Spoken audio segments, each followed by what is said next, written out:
розы, зимовавшие в контейнерах. И независимо от типа розы, чайно-гибридная она или вьющаяся, или флорибунда, они сейчас режутся только лишь санитарно. Убираются все сухие веточки на здоровую почечку. Желательно, чтобы почка была наружная. Вот здесь отрезана на внутреннюю почечку, но они плохо просыпаются, поэтому потом еще можно их будет скорректировать обрезку. А вообще вот так на наружную почечку режется, чтобы она выглядела наружу куста.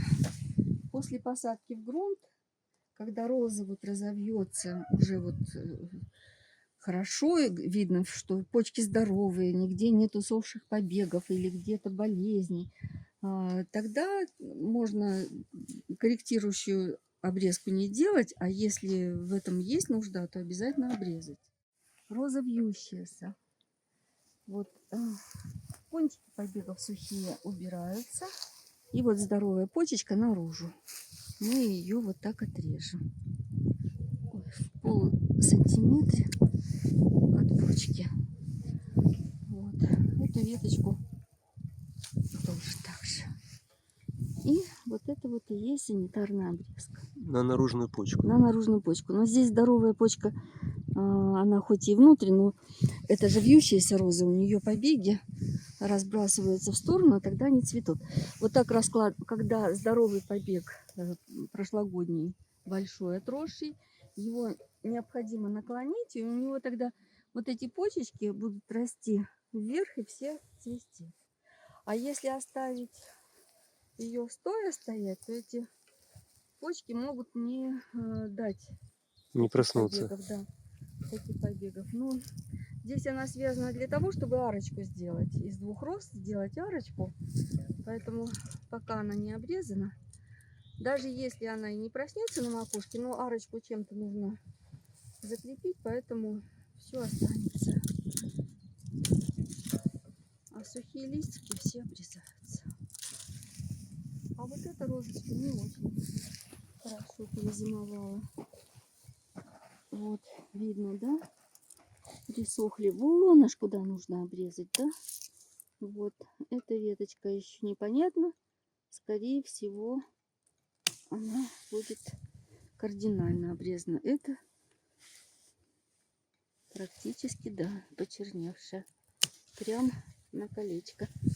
Внизу. То есть все сухое, все не Всё перезимовавшее, сухое, да, все обрезается. Да. До живой большой почки. До живой здоровой почечки. Можно, конечно, дать шанс. Вот сама веточка зеленая, вот эта маленькая, можно ее просто укоротить, но дать ей шанс, может быть, разовьет почечки. Если нет, то попозже ее обрезать. Вот. А вот здесь точно надежд уже нет. Вот на эту она неудачно растет, но ничего страшного. Мы ее вот так. Тут пока зелененькая, поэтому здоровенькая, мы ее не обрезаем. А вот это сухое. И саму вот пониже. На наружную почку На обрезка. наружную почечку, да, чтобы она более такая Пышнее объемная была. была, да, объемная. Угу. Потому что внутрь куста веточка не будет расти, не будет загущать, будет как чашечка, но веточки у нее за сезон очень высокие отрастают и цветущие. Ну и поставим опору, ее распределим, даже дугу, когда ставишь и подвязываешь все побеги на разном расстоянии друг от друга, то тогда получается такая красивая ширма из цветущих побегов. Вот. Ну а кончики пока не подрежем. Варежки не надела, очень колючие. Всем здоровья, всем хорошей погоды. Это роза флорибунда, ее название Сахара, сорт Сахара. Она почти 2-метрового роста в прошлом году была. Вот такие мощные побеги. Эта роза необыкновенно красивая. Вот, после зимы вот практически все обрезала, но даже эта веточка, видно, что она больная, хоть и тут какие-то слабенькие почки на ней развиваются, но придется этот побег отрезать, потому что у нее вот здесь какая-то болячка развилась на побеге. Это все нужно удалять. Вот, безжалостно. И вот так происходит практически омоложение куста. Молодые почечки вылазят из нижних, более подземных почек, и таким образом роза себя восстанавливает. Вот. Такая зима у нас неудачная, с оттепелями, с холодными бесснежными январями, февралями. Поэтому розы для нас такая экстремальная культура, но они прекрасно живут, отрастают, и потом все лето еще нас радуют. Флорибунды бесконечным своим цветением. Чайно-гибридные 2 за сезон могут отцвести. Почвопокровные постоянно цветут розы. И вьющиеся тоже. Вот. Отломала почечку, чтобы показать случайно, но вот такими почками размножаются розы. Их нужно подержать немножко в воде, положить, чтобы побег напился. А потом его поставить в торф с вермикулитом напополам, накрыть мини-тепличкой, и вот в таком виде розы размножаются почкой. А листья обрывать не надо, в Нет, тапки нет, нет, втыкать? нет, только убрать вот здесь возле пяточки, убрать вот эти вот лепесточки покрывающие. Но сейчас не буду, пусть она сначала напьется, а потом вот это место только И зачистить насколько чуть-чуть. заглубить? На сантиметр, не больше. Во И, влажный субстрат, который состоит из торфа и вермикулита. и накрыть, И накрыть, да, коробочкой, мини-тепличкой. а сверху дырочки, чтобы дышало. Не обязательно, Нет? просто ее раз в сутки нужно каждый день проветривать, М. на минутку там 2 открывать, чтобы она И подышала, да, держать в полутени, подышала. да? Нет, обязательно под лампами люминесцентными, но не на прямом солнце. На полочке, там где 20-25 градусов, на полочке. И вот. Температура должна быть постоянная, но освещение хотя бы там половина суток должно быть подсветки. На прямом солнце не укореняется вообще черенки. И не в полутени. Если бы мы укореняли в грунте черенки, одревесневшие, то тогда можно было бы в тени, в череношнике их укоренять. А это размножение почкой. Несколько нежный такой способ, но удачный. Размножается. А вот эти лишние надо какие-то обрывать и Нет, что-то пока роза густо. оживает, лучше не трогать ее. А потом лишние. Нормировать побеги. Роза, она сама выкармливает столько, сколько может. Самое главное, розу подкормить. Говорят, роза – дитя навоза. Она очень любит вот навозные жижи, когда ее подкармливают в первой половине лета. Поэтому она выгоняет хорошие побеги. А потом обязательно должны быть удобрения, содержащие калий. Ну, для флорибунд или для роз, которые постоянно цветут, калийные подкормки должны быть хотя бы То есть раз в наша 2 недели. задача убрать только больные и сухие. Больные, сухие, да, И вот это обмерзшие. все, да. Вот это вот, видишь, корень. Ну, я же ждала, где почки проснутся или нет, поэтому, видишь, как обрезано, в надежде, что что-то проснется, оно за это время еще и больше почернело.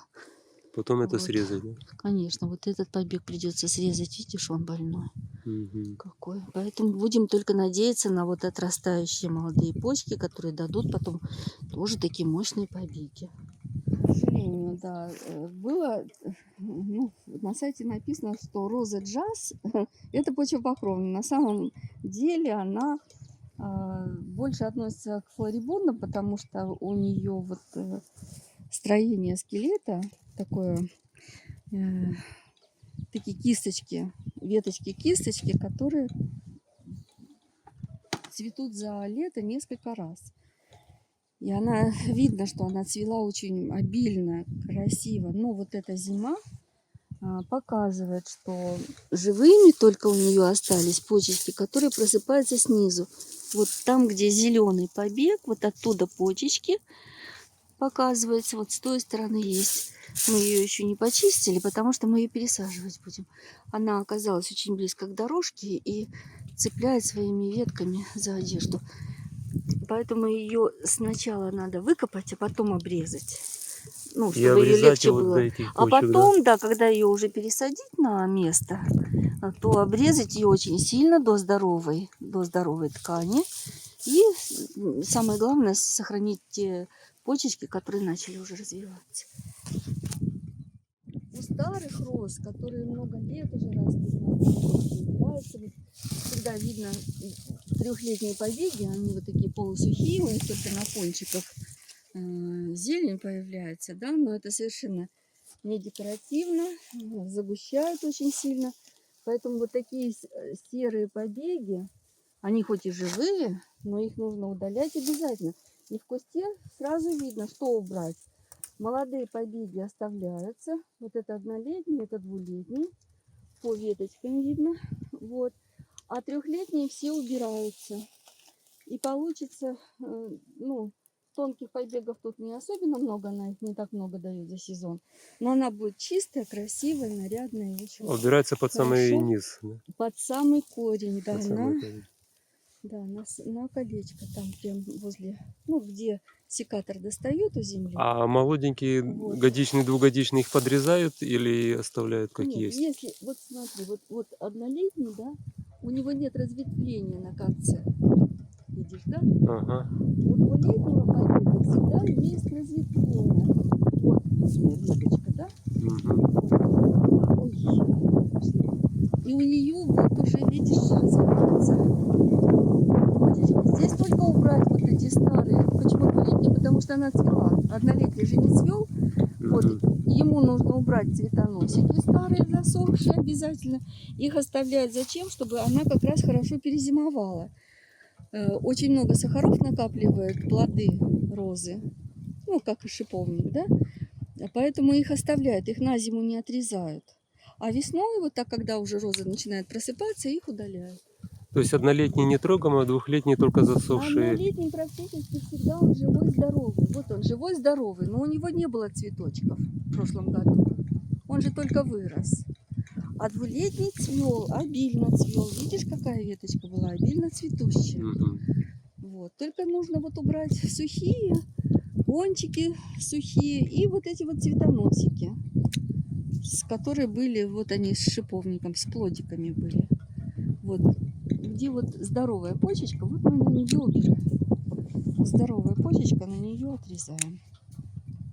Вот. Это слабенькая, но она может цвести. А это вот так под ноль. Почему? Потому что она почерневшая. Вот.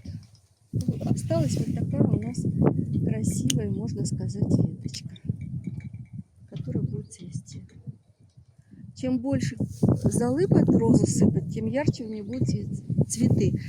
В золе очень много калия, поэтому для розы это прекрасный подбор. И золы можно давать сколько угодно. Я всю зиму по снегу сыплю золу из печки. У меня розы от этого только ярче. Открыла это случайно. Просто некуда было девать золу. Я ходила и рассыпала под розы на снег, по снегу. Вот. Этот тип розы относится к вьющимся. Она достигает, может, наверное, 4 метров достигнуть при хорошем. Вот тот экземпляр, наверное, точно около 4 метров дальше. Но она этого же сорта. И этой розе очень много лет. Она уже у нас живет 10 лет, а когда ее посадили, мы не знаем, прежние хозяева. Вот. Но тип обрезки у нее вот такой. Трехлетний убирается под ноль, двулетние только корректирующая санитарная обрезка, однолетние оставляются. Ну, если очень тонкие, то, конечно, их можно убрать, чтобы не загущать.